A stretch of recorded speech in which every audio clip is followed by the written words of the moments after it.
guys! Welcome back to my channel, Miss Cha.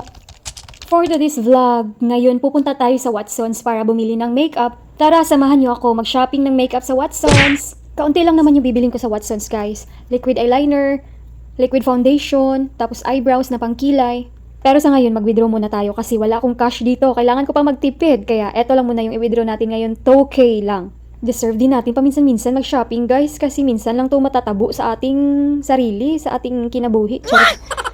Hindi, guys, sinadya ko talaga na mag-Watsons ngayon kasi ang dami ko talagang gustong bilhin na wala dito ngayon sa apartment ko. Yung pinunta ko talaga dito sa SM Bacolod, ito lang talagang yung aceton at saka pang color ng kuko. Mag-DIY tayo mag-DIY tayo sa ating kuko. Gusto ko mag-manicure, guys, kaso hindi kompleto yung gamit ko. Wala akong aceton. Eto lang sana yung bibilhin ko dito sa Watsons, pero eto talaga yung mapait sa ating kinabuhi, sa ating buhay, kasi sasabihin mo na, ay, 3 lang yung bilhin ko, 2 lang, tapos ang ending, binili mo na lahat, charot.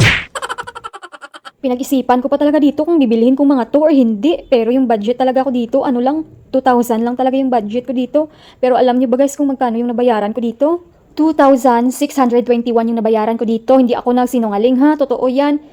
Diba, kita mo, sabi mo, 2 lang yung bibilhin mo eh. Punta-punta ka pa kasi sa Watsons. Tapos nagamit ko pa yung points ng card ko sa Watsons, o diba? Tapos na ako magbayad, guys. Eto na yung pinamili ko lahat. Syempre, aalis na tayo. Ayan na yung pinamili ko, ha. Baka sabihin nyo na fake yan, hindi yan totoo. Totoo yan, no, may resibo pa yan, gusto mo makita. Charot lang. Oh, nagsalamin pa dito sa H&M. Akala niya talaga may pera pa siya, pero wala na yung pera. Paglabas ko talaga sa SM, tignan nyo, ang lakas ng ulan. Di ko na makita yung mga building. Hay naku, guys, grabe. Araw-araw na lang umuulan dito sa amin. Siguro may bagyo, di ko lang talaga alam. Baka ako lang di talaga nakakaalam ng weather. Hoy, nag-search kaya ako nung nakaraan. Maulan talaga dito sa amin ngayon. Eto na, guys, i-reveal ko na yung ginagamit ko araw-araw. Eto yung morning routine ko at saka mga makeup ko. Yan yung ginagamit ko. Ang Nivea, guys, napaka-importante sa akin to kasi nagme-makeup ako ng vlog. Eto yung pangtanggal ng mga makeup ko. Wala na tayong time, guys. Thank you for watching. Bye!